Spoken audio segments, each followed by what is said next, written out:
반갑습니다. 저는 이제 제 소개를 하기에 앞서서요. 이 책을 제가 참여하게 된 배경을 잠깐 소개하겠습니다.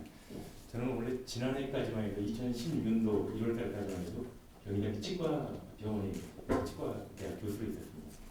그런데 제가 이제 아까 우리 정 교수님 말씀하신 것처럼 저는 초등학교, 중학교, 고등학교, 대학교, 그다음에 직장 생활까지 한 곳을 이렇게 다녀본 적이 없었습니다.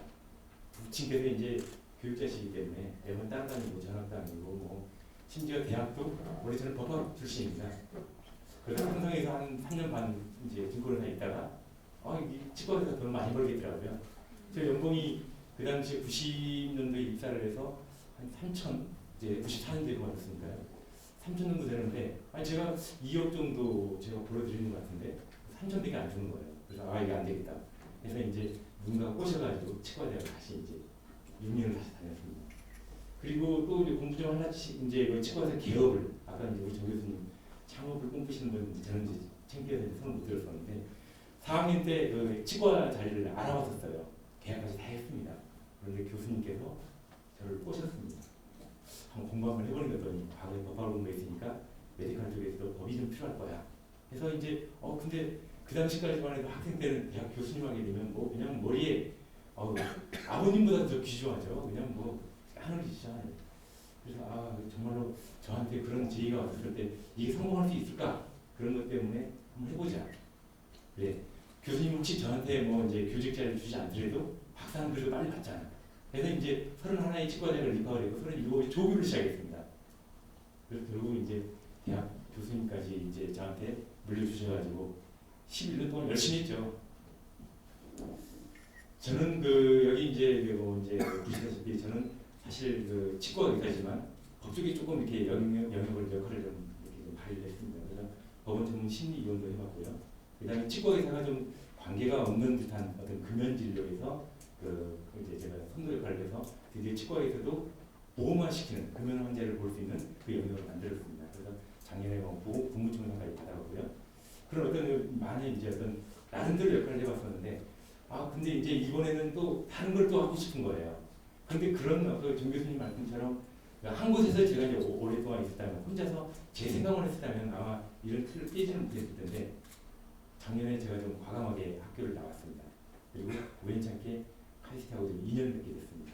그 과정 중에 우리 16분의 학생들을 만났고 또 이제 동료들을 만났고 그분들하고 같이 이 책을 쓴 배경입니다. 그리고 이제 한 학기 정도 마칠 무렵에 다시 또 이제 치과기를 하나 들어가야겠다. 그래서 이제 결국은 이제 제가 장국대 병원으로 다시 이제 가서 지금 이제 환자를 보고 있는데 많은 어떤 경험을 겪어봤습니다. 그 과정 중에 제가 오늘 바이오 케어 트렌드에서 제가 이런 책자의 서문에 더 이상 힘가고는 이제 권위가 아니다. 이 내용을 좀 외우고 싶던 내용이 메디컬은 상당히 제한되고 국한되고 우리끼리만 알고 있는 다시 말해서 2500년 전에 히포크라테스가 말했던 그 내용을 가지고 틀을 깨지 못하고 있습니다. 정말로 기업가 정신, 아까 안트레프레너리즘 저희는 이렇게 표현합니다. 프로페셔널리즘, 전문가 정신에 나오죠. 그 요소를 저는 이제 사회치약을 전공하면서 그 요소를 치과대 학생들한테 쭉 강의를 해왔습니다. 작은 치과 의사 말고 큰 치과 의사가 되자. 우리가 돈을 버는 것은 일생 동안에 치과 의사로서 어디에 개업을 하든 어디에 있든 그 의사 면허증 하나면 충분히 요구할 수 있다. 다만 어떻게 살 것이냐. 우리가 전문가 정신이라고 한다면 사회가 나한테 내가 공부를 열심히 했기 때문에 주는 것이 아니고 사회가 필요에 의해서 만들어진 이 메디컬의 시스템, 제도, 오래전에 사회가 필요한 요소들 아닙니까? 그들에게 국한돼서 너희들은 이 분야에서 전문가가 되어가지고 사회에 공을 내라 라고 만들어진 시스템이 의사 면허제도거든요. 근데 우리가 뭐 열심히 남들보다 고등학교 때 열심히 공부했기 때문에 우리가 거기 갔기 때문에 의과대에 입학하고 치과대에 입학하고 따라서 돈을 많이 벌어야 된다. 이런 생각을 가지고 있다면 이거는 치과대학이나 의과대 학생들한테 자퇴해라. 우리는 그런 사람들이 아니다. 그래서 프로페셔널리즘이라는 것은 전문가 정신, 사회가 필요한 요소를 만들어줬기 때문에 우리가 그 기회를 잡았고 그래서 우리가 전문가로서 재탄생이 된다면 마찬가지로 사회에 기여를 했으면 좋겠다. 라는 쪽으로 이제 방향을 틀어서 10여 년간 강연해봤습니다. 그래서 이제 제가 이제 여기서 말씀드리고 싶었던 것은 아직 메디컬 쪽이나 치과 쪽에서는 사실 굉장히 좁습니다. 그 사회가 스스로의 어떤 국한된 사람. 그래서 제가 히포크라테스를 제가 소개를 간단히 할 겁니다. 여기 보시면 저희 트렌드가 지금 4차 산업이라는 쪽으로 지금 넘어오고 있습니다. 근데 오늘의 주제, 우리 그 교재를 보시게 되면 정보, 의료, 교육, 서비스 이런 것들이 지각적으로 나타나는 작업이 바로 4차 산업이거든요. 혼자서 무엇인가를 해나가는 그 시절에서 벗어나서 이제는 그 의료라는 것 한 가지만 가지고 절대 성공하지 못합니다. 국민들에게 10년 전이나 20년 전이나 30년 전에 그 기술을 그대로 환자들에게 만족도를 그대로 줄 수 있느냐? 그렇지가 않습니다. 이제는 바로 정보, 교육, 서비스 이것들이 어우러져야 의료에 우리 의사들이 알고 있는 그 한 측면뿐만 아니라 다양한 어떤 습득을 해서 하나로 모아졌을 때 서비스가 최고가 되는 것이죠. 간단히 이런 설명을 하고 있습니다. 제가 어쨌든 저는 어떤 이제 그 직전 학교에서 나왔는데 거기서 뭐 잘릴 수도 있습니다. 이런 생각이 듭니다. 치과대 교수님들이 학생들을 뽑을 때 아니 왜 학생들이 뽑힐 때 교수님들이 면접을 하십니까? 학생들을 강의할 때 교수님들이기 때문에 무조건 강의한다는 것 자체가 잘못된 겁니다. 왜? 우리는 치과대학에서 치과 의사가 학생들을 강의할 수 있는 강의 스킬도 배우지 않았고요. 학생들을 면접할 수 있는 면접도 배우지 못했습니다. 그럼에도 불구하고 교수라는 입장에서 학생들을 면접을 합니다. 학생들을 강의를 해요. 우린 교육적인 어떤 그런 시스템을 전혀 배우지 못했거든요. 어떤 똑똑한 학생, 훌륭한 학생을 어떻게 뽑을 것인가에 대해서 훈련이 안 된 상태입니다. 그런데도 교수라는 입장에서 학생들을 교수라는 치과의사들의 눈높이에 맞춰서 뽑습니다. 그래서 결국 찐빵을 만들어내는 거죠. 무슨 치과의사를 만들어내는 거죠. 기술학교가 되는 겁니다. 창의적이지 못한 거죠. 그래서 제가 3년 전에 저희 대학교에서 안 되겠다. 제가 그 과거에 면접을 봤던 그분을 초청을 했습니다. 삼성에서. 그래서 한 번만 강의를 해주십시오. 받겠습니다. 처음에 교수님들한테 이런 내용을 던졌죠. 교수님들이 이 교육을 받지 않으면 앞으로 면접을 주지 않겠습니다. 정말로 금방진 태도를 제가 선배 교수님한테 보였죠. 교수님들이 되게 불만이 많았어요. 뭔가 뚫고 나가야 되는데 제가 그걸 도전했습니다. 결국 교수님들이 다 따라주셔서요. 어떤 특정한 부분에서 이니셔티브, 아까 정말로 저는 와닿는 어떤 그런 용어가 좀 그런 말씀드리거든요. 뭔가 저는 그런 역할을 해보고 싶었습니다. 10년 전에 제가 치과에서 금연 환자를 보자라고 해서 다들 그거 웃기는 소리, 관심도 없어, 돈도 안 돼 라고 했지만 10년 동안 제가 데이터를 쌓고 그걸 주장을 하고 그 다음 10년 동안 그 흡연에 의해서 구강병이 발생한 요소들을 전부 논문을 썼고요. 그 다음에 그 비용을 어떻게 사회적 비용으로 고통의 비용을 환산을 시켜서 에세이를 써봤습니다. 그 결과 작년에 드디어 치과 의사들도 드디어 환자를 볼 수, 흡연 환자를 볼 수 있는 그런 모습이 되기 시작한 거죠. 도마가 됐습니다. 너무 기분 좋았던 거죠. 저는 그걸 하나의 해결하고 있다는 생각을 합니다. 어찌됐든 그런 과정 속에서 자 여기 보시게 되면 저 같은 사람이 법학을 공부한 사람이 치과대에 있었기 때문에 바로 이런 다양한 어떤 서비스의 하나로 결국 환자의 만족도를 높일 수 있는 또 우리가 환자를 치료할 수 있는 그 다양한 요소들을 지식 지각 산업으로 이끌어갈 수 있는 하나의 기여를 하지 않았을까 그런 생각 해보는 겁니다. 자 여기 보시게 되면 학교 앞에 이렇게 써 있어요. 향 싸게 많이 팔자. 정말 좋은 생각인데 싸게 많이 팔자. 이분은 이런 생각을 하신 거죠. 주스 하나에 1,500원씩 합니다 여기. 그런데 이분이 만약에 2,000원이나 3,000원씩 있으면 경쟁력이 떨어졌을 거예요. 그분은 그 요소를 가지고요. 가격을 싸게 해서 소비자의 욕구를 충족을 시켜주면서 이 사업을 번창하면서 결국 학교 앞에 다른 곳으로 가서 크게 번창시켰던 기억이 바로 불가피된 얘기입니다. 어쨌든 본인 스스로 이제 이런 어떤 아이디어를 만들어내신 거죠. 어쨌든 제가 이제 의료인에 있어서 이런 요소를 한번 잡아봤습니다. 제가 더 이상 힘가움은 권위가 아니다라고 해서 의학의 아버지 히포크라테스, 치과계의 아버지 피에르 그 다음에 이런 걸 결국 마지막에 이런 소통과 융합이 답이 될 것이다라고 해서 인문학적인 이제 내용을 제가 던지기 시작했습니다. 내용을 보시게 되면 의사들은 그러죠. 환자의 증상을 어쩌고 해서 쭉 나옵니다. 설명을 합니다. 자, 쓸데없는 걱정 마시고 이거 완전히 똑같은 얘기들이에요. 누구나 이런 얘기를 하시죠. 의사들은 환자한테요. 이 환자가 뭐라고 했겠습니까? 지금 제일 걱정되는 게 뭐지요라고 환자는 뭐라고 했겠습니까? 나 죽지 않았을까요? 실제로는 병비 얼마나 나올까요? 그죠? 예. 어떤 의사들은요, 또 권위가 가득합니다. 그래서 반말로 막 환자한테 막 던지죠. 그러면 환자한테 지시하듯이 명령하듯이, 그죠? 그런 경험을 해보셨을 거예요. 기분 되게 나쁩니다. 자, 점심 때 밥 먹으러 가는데 흰 가운을 입고요. 막 실험실에서 막 뭐 환자를 돌보던 사람들이 와가지고 밥을 같이 먹습니다. 기분 되게 나빠요. 왜요? 저 옷을 입고 내가 밥을 먹는데 같이 저녁병에서 올리면 어떡하지? 그런 생각을 의사들은 전혀 하지 않습니다. 이제 깨어나기 시작한 거죠. 이런 얘기를 수없이 뱉어내고 반복하고 했었던 그 과정들이 이제는 깨어나기 시작한 겁니다. 그래서 흰 가문에 대해서도 얘기를 할 거고요. 또 하나 있습니다.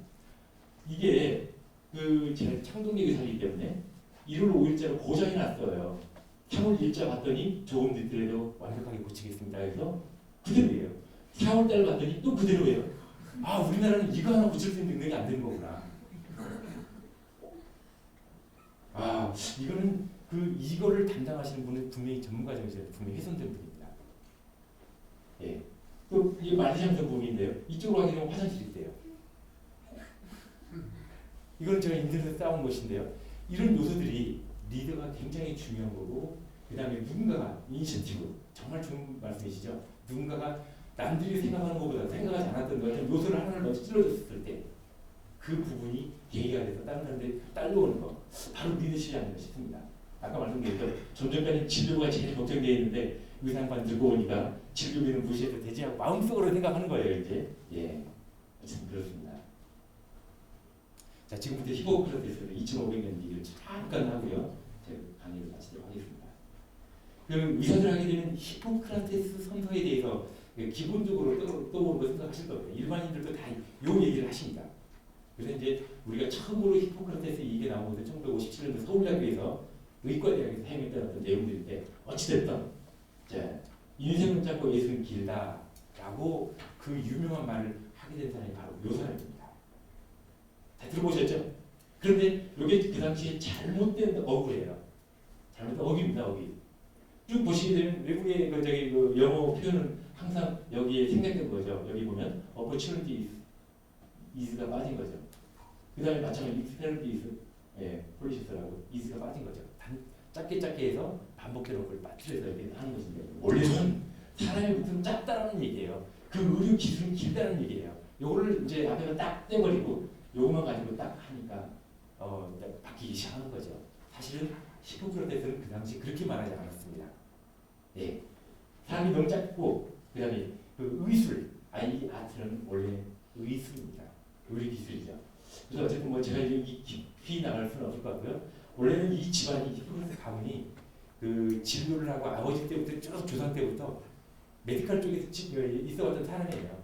근데 이 사람이 집안의 어떤 가문을 이어받아서 이제 환자를 진료하게 된 얘기가 있는데, 이 사람 단점이 있습니다. 어떤 단점이 있느냐? 그 당시에 이제 소아시아하고 페르시아 전쟁하기 전에 상대 나라에서 자기가 이제 부상을 입었는데 상대 나라에 초청을 받습니다. 초청을 받고 히포크라테스 와줘가지고 자기 자신을 치료했으면 좋겠는데, 자기는 그리스 사람이거든요. 그러니까 상대국에 가서 상대국의 왕이 나를 치료해달라고 하면 가지 않습니다. 거절을 합니다. 있을 수 없는 얘기죠. 히포크라테스는 단점을 저한테 보인 겁니다. 원래 의사들은요, 국경 뛰어넘어야죠. 적과 아군이 없어야 되죠. 그죠? 근데 그걸 거절했다는 거, 그런 사람이라는 거 말씀드리고, 보시게 되면 실제로 자기 자신의 어떤 상처에 입은 걸 꿰매기도 하고요, 직접 보여주기도 하는 경험적인 최초의 의료인이라고 생각하시면 될 겁니다. 그 전까지만 해도요, 무당처럼 아버지 때까지만 해도 무당처럼 어떤 천막을 쳐놓고 주술을 하고 했던 사람인데, 실질적으로 자기의 어떤 경험이라든가 어떤 과학적인 접근에 했던 모습이다, 했던 사람이다라고 생각하시면 될 것 같습니다. 그래서 심리적인 의학에서 합리적인 의학으로 바꿔주신 분이 바로 이분이기 때문에 이분을 의학적 의사의 아버지다라고 표현합니다. 물론 이제 그런 내용들을 쭉 보시게 되면 히포크라테스 전집도 본인이 만든 게 아니고요, 그 이후에 학파들이 쭉 만들어낸 것이죠. 그래서 이 선서도 마찬가지입니다. 그 선서도 본인이 만든 게 아니라 그 제자들이 이제 쭉 습득을 해서 학파를 만들어낸 것들입니다. 어쨌든 그렇습니다. 이 사람이 여기 보시게 되면 이런 얘기 나오죠. 자, 나는 이 의술을 가르치는 스승을 부모님처럼 여기며 아주 좋은 얘기죠. 나의 삶을 순간하며 그다음에 그가 경제적으로 어려울 때 나의 의술을 나눠주며 아주 고귀한 정신이죠. 저거 왜 줍니까? 그죠? 자손들을 나의 형제로 여기며 그들을 의술 어쩌고저쩌고 쭉 나오게 되는 거 보시면요. 다른 사람에게 전하지 않겠습니다. 바로 이 부분이 잘못된 겁니다. 다른 사람들에게 전하지 않는다. 바로 의학의 테두리가 여기서 국한돼 버린 거예요. 2,500년 동안 의사들이 뚫뚫 뭉쳐 있는 거예요. 그래서 발전이 없이 어느 정도 한계에서 벗어나지 못했던 거죠. 여기에 아까 의공학이라든가 바이오 쪽, 생명과학 쪽 이런 것들이 이제 요새 하는 협업이 되고 함께 뭉쳐지면서 의학이 기하급수로 발전하게 되는데 요 요소 때문에요. 의학은 일정한 수준에서 멈춰버렸던 과거가 있었습니다. 예, 그게 히포크라테스의 어떤 성서에 나와 있는 그런 내용이라고 제가 말씀드립니다. 이런 얘기는 뺄게요. 제네바 선언도요. 히포크라테스 선서와 굉장히 유사한 내용들입니다. 그래서 저는 이제 그 과정 등을 전부 다 분석을 해서 제가 이렇게 제시를 하고 있지만 오늘 하려고 하는 얘기들은 바로 이제 힘가운 의미에 대해서 짧게 하면서 말씀드리도록 하겠습니다. 다 아시죠? 예, 힘가운 굉장히 어떤 포즈로 있느냐. 여기 같은 경우는 자, 이 사람이 일본 사람입니다. 제가 한국 사람을 가져오지 않았던 이유는 일본 사람 모습을 가져왔는데 이렇게 표시를 했습니다. 저희가 가운을 입고 가도요. 화장실에 가운을 벗고 가라는 말을 저는 하고 싶습니다. 그렇게 가르쳤습니다. 왜? 화장실에서 환자를 만나게 되면 그 손으로 환자가 나를 진료해? 어떠세요? 예. 그래서 요 모습이 환자를 안내하는 곳이 뭐 화장실이 됐건 아니면 진료실이 됐건 간에 흰 가운은 진료실에서만의 권위를 찾아야 되지 밖으로 벗어나면 안 되는 겁니다. 그런데 이제 눈에 띄는 원래 특권층이 이런 직업에 구분을 하기 위해서 쭉 보시게 되지만 간호의 근원지입니다. 이 흰 가운은요 굉장히 오염이 잘 되기 쉽고 그리고 다 막아주기 위해서 진료를 하고 난 다음에 그 묻어있는 피딱지 아니면 침 튀긴 거 음식 이런 것들이 잔뜩 모여가지고요 어떤 그런 환경에 같이 어울려 있으면 건강한 사람과 어울려 있으면 안 되죠. 끊어주셔야 되죠. 의사와 환자의 차이 당연하죠. 의사는 전문적이고 주도권을 가지고 있는 사람, 환자는 난생 처음 아파온 사람. 그런데 반말을 막 해요. 또 마찬가지죠. 이 전문가시죠. 희생권력을 가지는 어떤 그런 사람들이죠. 예. 그래서 자기들이 이제 스스로 국민적 경외심을 바탕으로 특권적 의식 차이 이런 세상은 이미 지나갔습니다. 환자 중에서 이미 더 자기 자신보다도 더 전문가들이 더 많지요. 제가 어떤 진료를 하는데 어떤 특정한 요소에서는 그 치료하는 기술에 대해서는 아니면 재료에 대해서는 더 전문가들 많습니다. 의사가 함부로 말할 수 있는 분이 아니죠. 예. 그래서 보시게 되면 이거 보시게 되면 흰가운을 돌아다니기 시작합니다. 예. 드디어 이게 밥 먹으러 갈 때 까불니까 이런 것이 이제 법으로 금지가 되기 시작하는 겁니다. 워낙 남발했기 때문에 그런 거죠. 의사의 권위가 알게 모르게 이 사회에서 워낙 그렇죠. 예, 비합리적으로 쓰였기 때문에 간단한 비합리적인 예를 제가 보여주는 것뿐입니다. 결국 이런 것이 법적으로 이제 외출 금지되는 그런 예가 되는 겁니다. 또 하나 있죠. 여기 보시면 성범죄 의사, 교수, 종교인 1년에 400명이 나왔다. 보시게 되면 의사이면서 교수들은 1등, 2등, 3등인데 1등이고 2등, 1등과 2등 붙이게 되면 의사 교수들은 정말로 그래서 의사의 권위들이 이렇게 이제 무너지고 있는 것입니다. 예. 이제는 이제 의사들의 권위를 인정하지 않아서 패고 죽이고 막 이렇습니다. 그죠? 이게 오늘날 현실입니다. 이거를 의사들이 빨리 깨닫고 지금의 영역은 나도 이제 신이 아니라 히포크라테스가 말하는 2,500년 사는 게 아니라 오늘날 현실에 맞춰야 되죠. 예, 눈높이를 맞춰야 됩니다. 예, 환자가 또 의사를 폭행하는 거. 이전에는 한의사 한 분이 돌아가셨잖아요. 작년에 치과에서 돌아가셨죠. 예. 그래서 마무리하면서 저는 이제 이런 얘기를 꺼냅니다.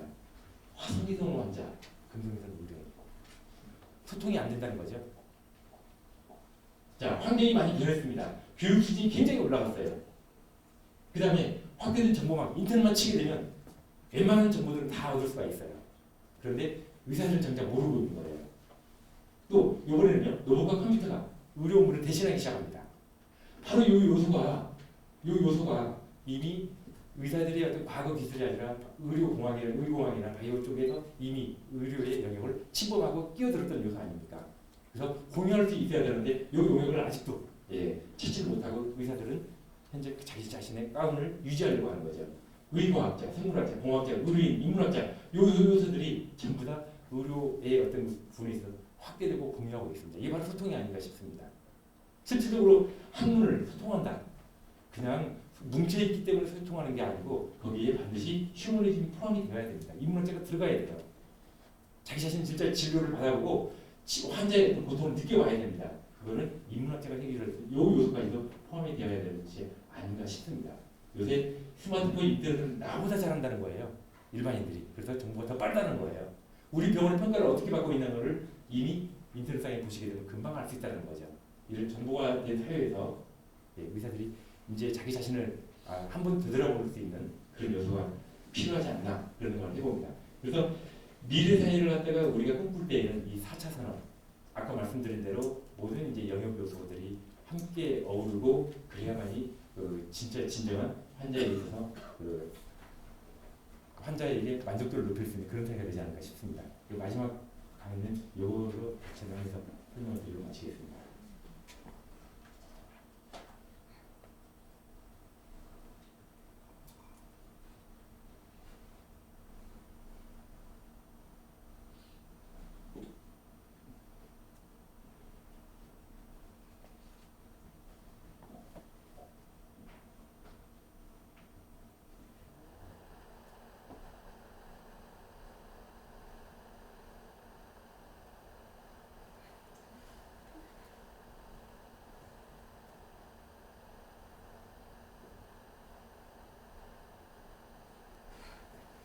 한 분 정도는 이런 경험을 받으셨을 거예요.